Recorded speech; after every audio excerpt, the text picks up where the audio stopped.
That was okay. Hey YouTube, Aiden/BurgerBob, whatever you want to call me. I am slightly, ever so slightly sick today, so I'm a little lower energy than I want to be.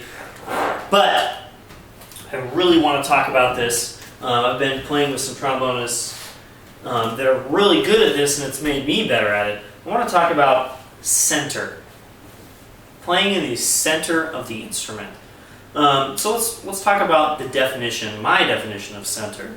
My definition is the place in the slot, and we'll talk about the slot in a second, in which the note is easiest to play and sounds the best. That's my definition of center. Of course, easy and good sounds, those are things that you can kind of define yourself. I have found at several points in my playing career that I thought I was playing easy, and then I would slightly change something and find out that was not easy at all, and I was actually putting more effort into something that I didn't need to do. So the easy part of it, I think, will be a work in progress for everybody. I don't think I found the easiest way to play the instrument by any means. And of course, good sound can mean different things to people, but I kind of define that as a sound with a good core and lots of color to it.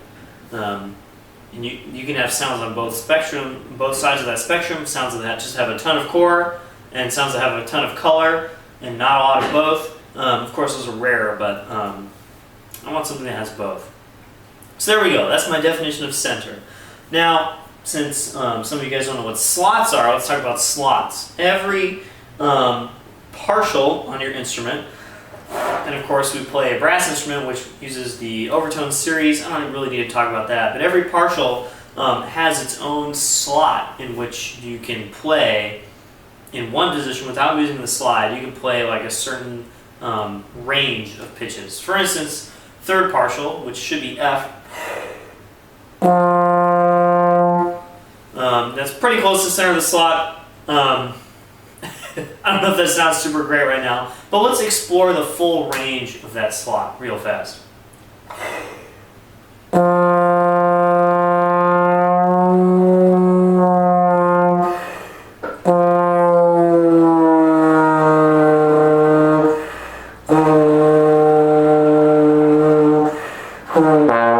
There we go, that's the bottom edge. If you find the bottom edge, it'll slam into the partial below.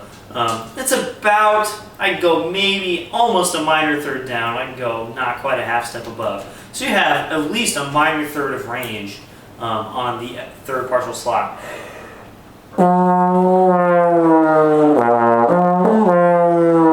And I'm hitting either partials above and below. It's kind of hard to find those edges of the partial. But that, for instance, is the slot of F in first position on the third partial. And what we need to do as brass players, as musicians, is to find the best place in that slot in which to play F. And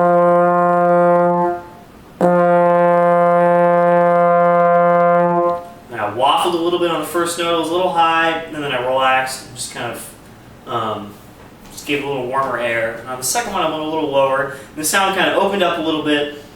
It's less hearing the sound, more feeling the sound. That's where my slot is.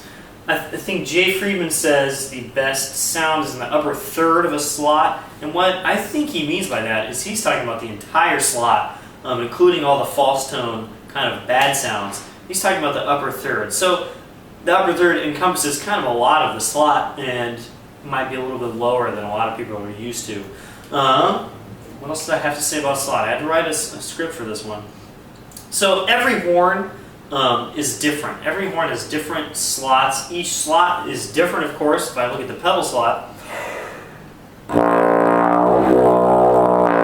can literally lift that up a half step. I could probably go farther, but I don't usually do that.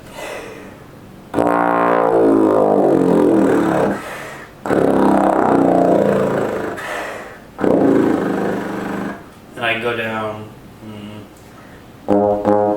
That was about a double pedal A flattish. I don't know. You guys might have heard something else. I can't really hear that well. But anyway, that's a giant slot. That's more than an octave. That's like a tenth, a major tenth, minor or a major third, and an octave put together. There's a huge amount of place you can play just pedal B flat first position. And Of course, every change in equipment will change the slot and how it feels. Just a slightly different, like even the same mouthpiece. I had another Great Black 1G, 0.312 number 2, changed how the slots felt, especially in the middle range. A different crook, a different slide that's the same model, a different lead pipe that's the same model. Of course, different lead pipes that are not the same model are going to change it more. The design of your slide, whether it has Nichols things and dual bore and stuff. Your valves, tuning slide will change a bunch of things about the slot. The bell will even do a fair amount of things to the slot. Everything you change is going to change something. So this is something you just have to get used to when you play different instruments. You're going to have to not probably think about, oh, I need to find a slot in every partial. You're just going to kind of automatically go, oh, I'm going to play nice and easy my usual way. And it'll feel a little different, but you'll be able to find that slot. I play an instrument that has wider slots, harder to find slots than most other instruments. I have a dual bore slide and I have Thayer valves. Both of those things combine to make pretty wide slots that are easy to manipulate.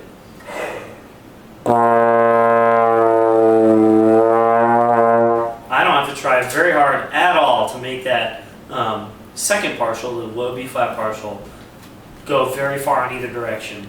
And this is something that's kind of a high risk, high reward scenario. At least for me, I like the sound and feeling I get out of a dual bore slide, but it's also really easy to play out of tune. So just know that if you play certain kinds of setups, and I'm not going to list them all, that slots are going to be easier or harder. And you know, there's plenty of people out there that really like playing stuff that's kind of just straight down the middle, and if you play a note, it's pretty much going to be in the center because there's kind of no option. There's plenty of people like that. I kind of prefer to do some of that work myself, and the sound kind of benefits from that, in my opinion. So this is kind of what I do. So there we go. Now we know the definition of center, the definition of slot. And that brings us to the third thing, like this explains why putting the slide in the right place is so important. On other brass instruments that don't have a giant tuning slide in the front, you can lip things, you can bend them. Obviously, I just showed that you can bend pitches. You can manipulate things with your face. Obviously, you have the ability with a trombone to do that. The point is to not ever have to do that, and instead use this giant tuning slide to do all the work for you. And that's where we come to working on it. So there's a bunch of things you can use to work on center. Of course, you just need to play a lot. You need to know your instrument pretty well to be able to do this kind of thing. If you're just kind of like hacking away playing 15 minutes every other week, it's probably going to have a hard time finding a really good center to your sound. The first thing, and the thing I just did a bunch of, is false tones and bending pitches.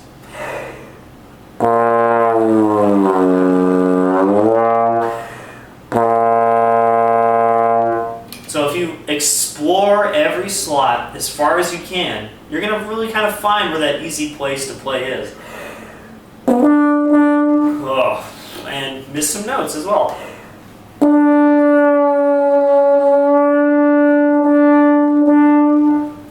That felt really good, actually. I should probably do that more up high. Play false tones. You don't have to play them just in first position. I'll play, I don't know, the third partial with the valve down.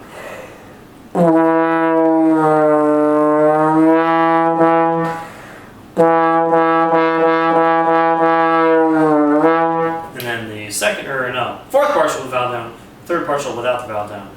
Just to, spice it up a little bit. You can go all sorts of things with that. You can go up, you can go down.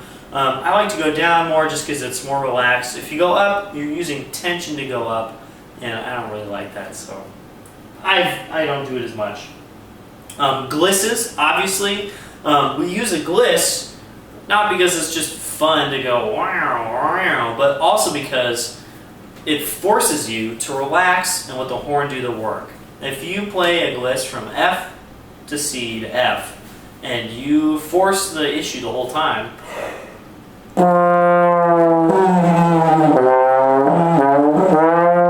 you're going to have a really rough time, right? But if you relax and just give it some nice warm air and a round aperture,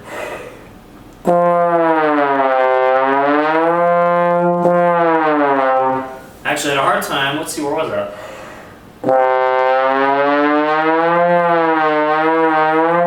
I have a little break around E flat. You're going to find things like that too.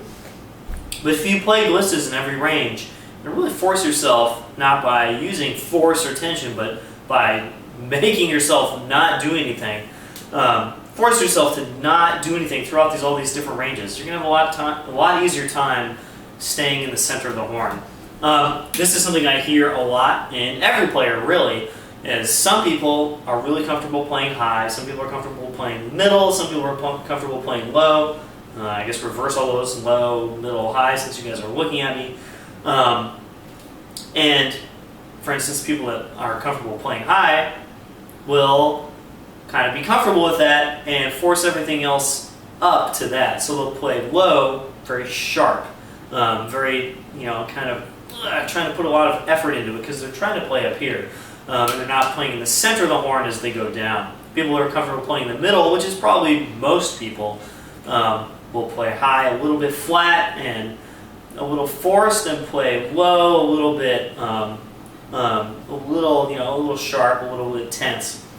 And then people who are comfortable playing low, say younger bass trombonists, including probably myself at some points, will play everything just kind of flat, and the low register will sound, the best of all the ranges, but at the expense of everything else, because they're playing in the center where they are comfortable, or are closer to it anyway, and then as they get farther away from that, it becomes uncomfortable and they don't really know what to do. So they're not playing in the center as they go throughout the instrument, and that's obviously the hardest part. One thing that I really like to do to force me to play in the center through a large range is to play scales glist.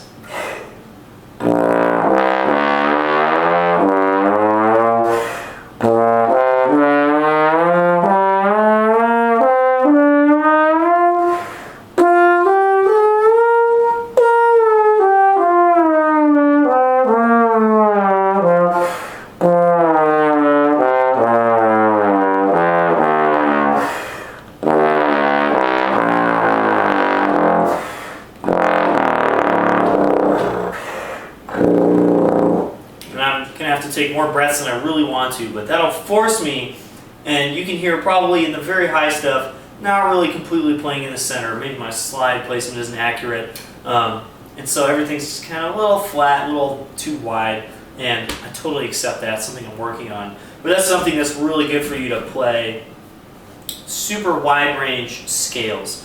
And of course, skipping some notes in those scales is good, also, and playing some arpeggios.